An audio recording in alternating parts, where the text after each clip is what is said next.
So sir చేసేటప్పుడు ఏమైనా కొంచెం స్కేరీగా ఈ రియల్ లైఫ్‌లో చూసాము ఇట్లాంటివి ఏమన్నా అనిపించిందా మీకు?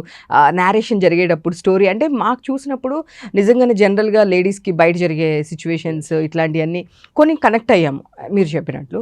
సో మీరు కథ వింటున్నప్పుడు మీరేమైనా వాటికి కనెక్ట్ అయ్యారా? అంటే అంటే నా నేనెప్పుడు అలా కాదు అలాంటివి వినడమే. నేను నా కళ్ళారా అయితే అలాంటివి ఏం చూడలేదు. నేనైతే అలాంటివి ఏం ఎక్స్పీరియన్స్ చేయలేదు. బట్ డెఫినెట్ గా మనం నెట్ లో ఎక్కడో ఇంటర్నెట్ లో ఏదో ఒకటి స్క్రోల్ చదువుతున్నప్పుడు ఇలాంటివి కొన్ని జరుగుతూ ఉంటాయి కదా, ఇలాంటి స్టోరీస్. సో బేసిక్ గా ఏంటంటే ఏం లేదండి, ఒక అవమానం ఒక వ్యక్తిని ఎంతవరకు తీసుకెళ్లదో అనేది అది కూడా ఒక అండర్ కరెంట్ గా ఒక చిన్న పాయింట్ ఈ మూవీలో. సో దట్ ఈస్ అది కూడా ఒక వెరీ ఇంపార్టెంట్ ఫ్యాక్టర్ మూవీలో.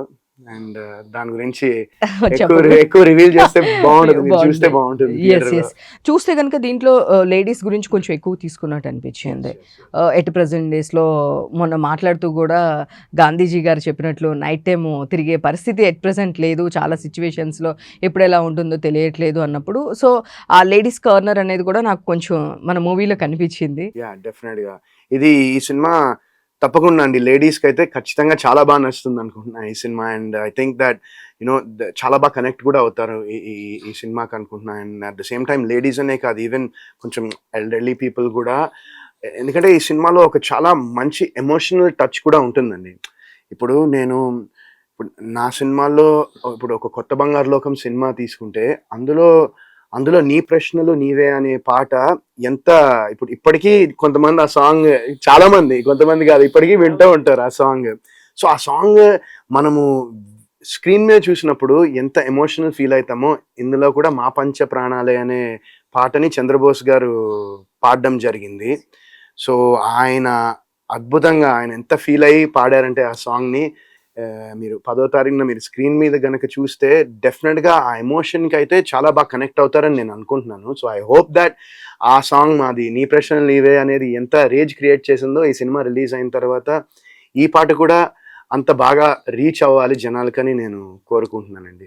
సో ఆ పంచప్రాణాల సాంగ్ విన్నప్పుడు లిటరల్గా నా కళ్ళలో నీళ్ళు వచ్చినాయి. థ్యాంక్ యూ అండి. మీరే చెప్పారు. సో అది మాకు మీ క్యూఎండ్ అడిగేటప్పుడు కూడా నేను చెప్పాను.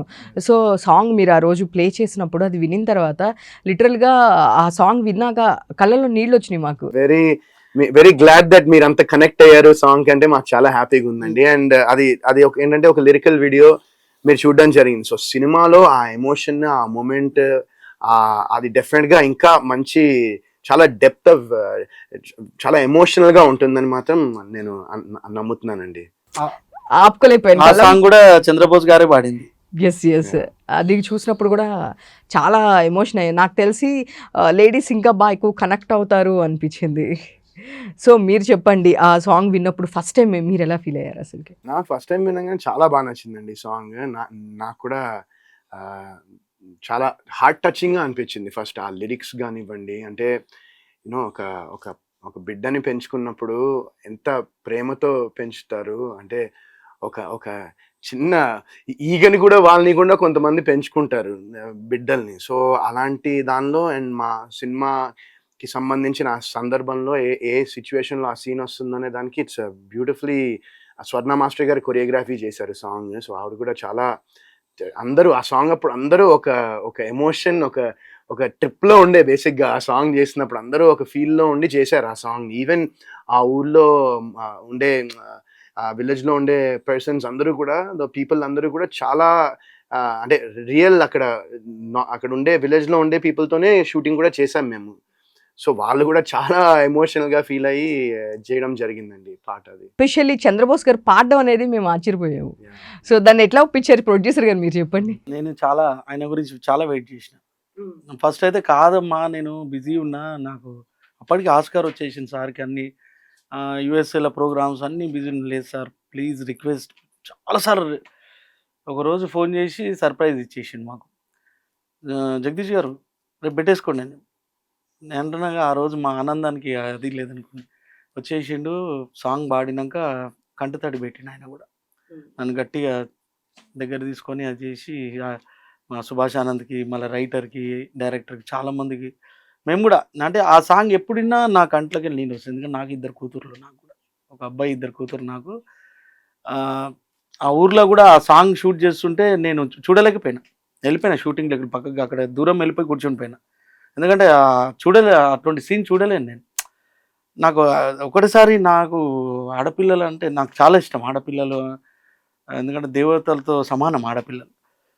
అట్లా సార్‌కి ఒప్పియడము, ఆయన గొంతు పడడము, దానికి బ్యాక్‌గ్రౌండ్ హరిణి గారు పాడడము. ఆమె గూడా సాంగ్ పాడినంక ఆమె లిటరల్లీ ఒక 10 నిమిషాలు ఏడ్చింది ఆమె కూర్చొని స్టూడియోలో. ఇంత ఎక్కి ఎక్కి ఏడ్చింది. అయినా మేడం అంటే లేదండి ఈ సాంగ్ నాకు కనెక్ట్ అయిపోయింది చాలా. ఇప్పటికి నాకు మీరు అంటుంటే గూడా నాకు కాదు ఆ సాంగ్ ఇనలేను.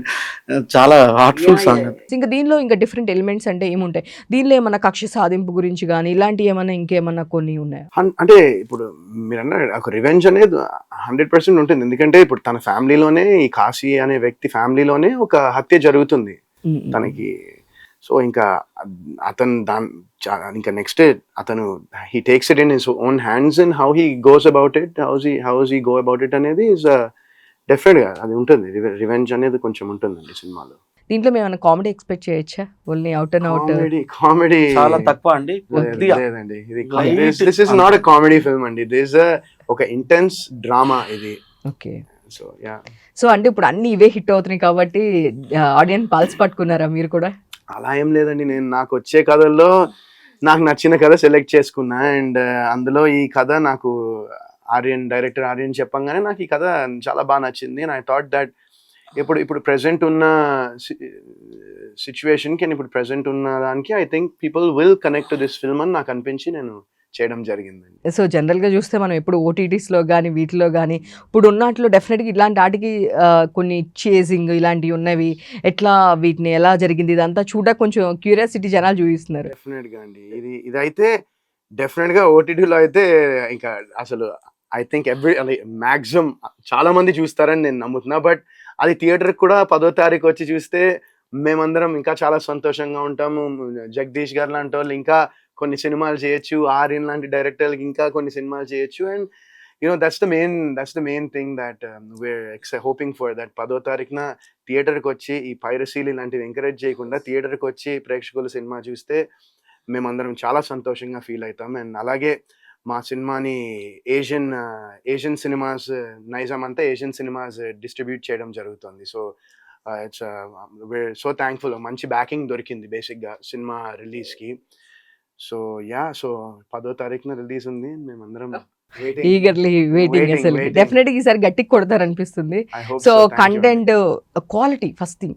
సో డెఫినెట్‌గా ఏదైనా ఉంటే కనుక క్వాలిటీ బాగుండాలి, కంటెంట్ బాగుండాలి, మ్యూజిక్ బాగుండాలి. సో ఈ మూడిటికి మేమైతే కనెక్ట్ అయ్యాం. సాంగ్స్ కూడా బాగుంది. యెస్, అదే చెప్తున్నాను. సాంగ్స్ కానీ, క్లారిటీ కానీ, ఫోటోగ్రఫీ కానీ ఏదైనా సరే, బీజిఎం, బ్యాక్‌గ్రౌండ్ బీజిఎం కానీ, సో 3 చాలా బాగా అనిపించినాయి. సో మీరు ఇప్పటి నుంచి కెరియర్ ఎప్పటి నుంచో ఉన్నారు, ఒక్కొక్కటి మీకు నచ్చిన రోల్స్ చేసుకుంటూ వెళ్తున్నారు.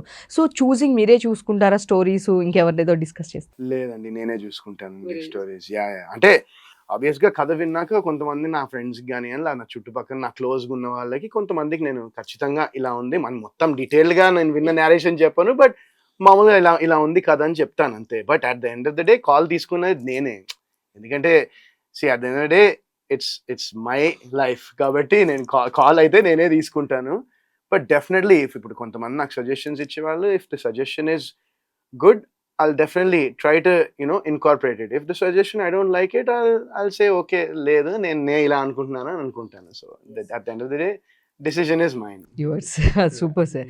సో చూస్తే ఇప్పుడు కొత్త డైరెక్టర్స్కి ఇవ్వాలి అంటే ఎవరైనా ఒక ఆర్టిస్టు అంటే మీరు ఈ పొజిషన్లో ఉండే ఒక డైరెక్టర్కి ఆపర్చునిటీ ఇచ్చారంటే ఫస్ట్ థింగ్ గ్రేట్. ఎందుకంటే ఇప్పుడు క్యాలిక్యులేషన్స్ ఎంత దీనిగా ఉన్నాయంటే ఒకళ్ళు ఒక ఆపర్చునిటీ ఇవ్వాలంటే ఇంతకుముందు ఏం చేశారు, వీళ్ళు చేసిన హిట్ అయినాయా లేదా, సో వీళ్ళు ఎంతవరకు చేయగలరు, వీళ్ళు ముందు షార్ట్ ఫిలిమ్స్ చేశారా, లేదు అంటే కనుక ఏమన్నా సీరియల్ చేశారా, యాడ్ చేశారా, ఇట్లా ఒక హండ్రెడ్స్ ఆఫ్ క్యాలిక్యులేషన్స్ పెట్టుకొని ఒక పర్సన్కి ఆపర్చునిటీ ఇస్తున్నారు నవేడేస్. సో మీరు కొత్త డైరెక్టర్కి డెబ్యూకి మీరు ఆపర్చునిటీ ఇచ్చారు.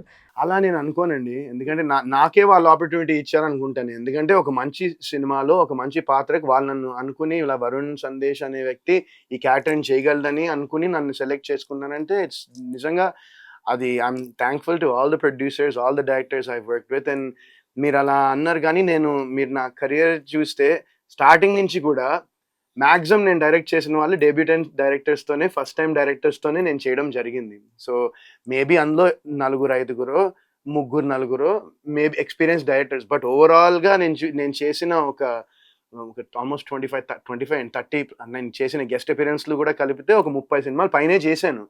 సో ఆ సినిమాలో తీసుకుంటే majority of the directors I work with have been debutant directors. So నేను ఎప్పుడూ అలా ఆలోచించలే.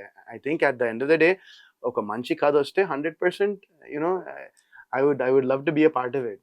సో మీరు అన్నట్లు ఇప్పుడు పైరసీ దీని గురించి ఒక 2 days నుంచి ఇష్యూ నడుస్తుంది.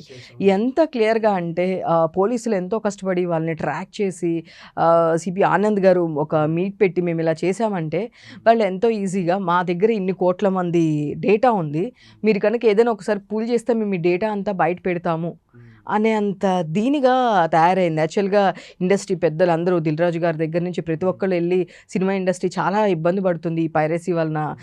ఈవినింగ్కే వచ్చేస్తుంది, ఆ రోజు నెక్స్ట్ డే ఆఫ్టర్నూన్కే వచ్చేస్తుంది. ఈవెన్ బిఫోరే వస్తున్నాయి కూడా అండి కొన్ని. అంటే మార్నింగ్ షో ఇక్కడ ఫినిష్ అయ్యే లోపల మార్నింగ్ షో కూడా వచ్చేస్తున్నాయండి కొన్ని. నిజంగా అంటే at the end of the day దానికి మనం ఏం చేయగలం అంటే హోప్ఫుల్లీ అలా చేసేవాళ్ళు ఫస్ట్ ఆపేయాలని అనుకుంటాం. That would be the best solution. But ఇంకా వాళ్ళు అలానే చేస్తూ ఉంటున్నారంటే అట్లీస్ట్ చూసే వాళ్ళైనా ఆపేస్తే అది ఇంకా బెటర్ ఉంటుంది కదండి.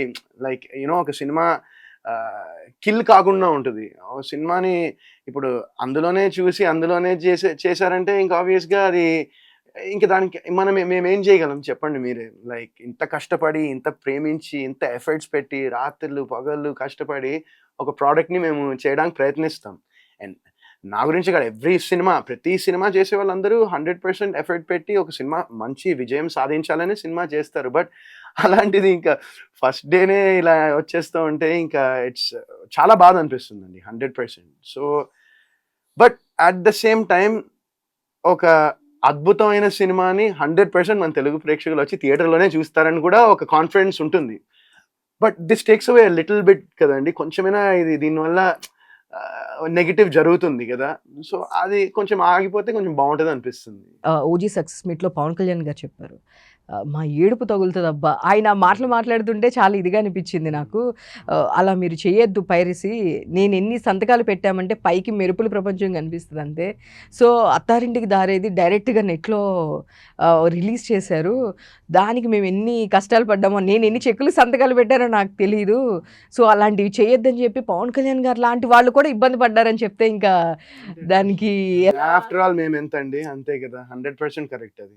సో ఎందుకని దాన్ని ఇంక మనం ఏం చేయలేము అంటే వాళ్ళు ఎంత డేర్గా చెప్తున్నారు అంటే, మీరు దిల్ రాజు గారు కూడా చెప్పారు, మీరు ఒక 2 hours 3 hours మూవీ చూస్తున్నాం అనుకుంటున్నారు, ఆ 3 hours మూవీలో మీ డేటా మొత్తం వాళ్ళు అబ్జర్వ్ చేస్తున్నారు, మీ డేటా మొత్తం వాళ్ళ దగ్గర ఉంటుంది. మీరు లింక్ త్రూనో, మెయిల్ త్రూనో, ఫోన్ నెంబర్ త్రూనో తీసుకుంటుంటే మీ డేటా మొత్తం వాళ్ళ దగ్గర ఉంటుంది. ఒక 200కే మనము ఖర్చు అవుతుందని మనం అది చూస్తున్నాము. బట్ అది ఎవరికి తెలియట్లేదు అని చెప్పి దిల్ రాజు గారు చెప్పినప్పుడు ఏంటి అని మేము అంతగా ఓకే ఫైన్, ఆయన చెప్తున్నారు, ఆయన ప్రొడ్యూసర్ కాబట్టి, ఆయన సినిమాల గురించి కాబట్టి చెప్తున్నారు అనుకున్నాము. బట్ ఐబొమా అని ఒక సైట్ వాళ్ళని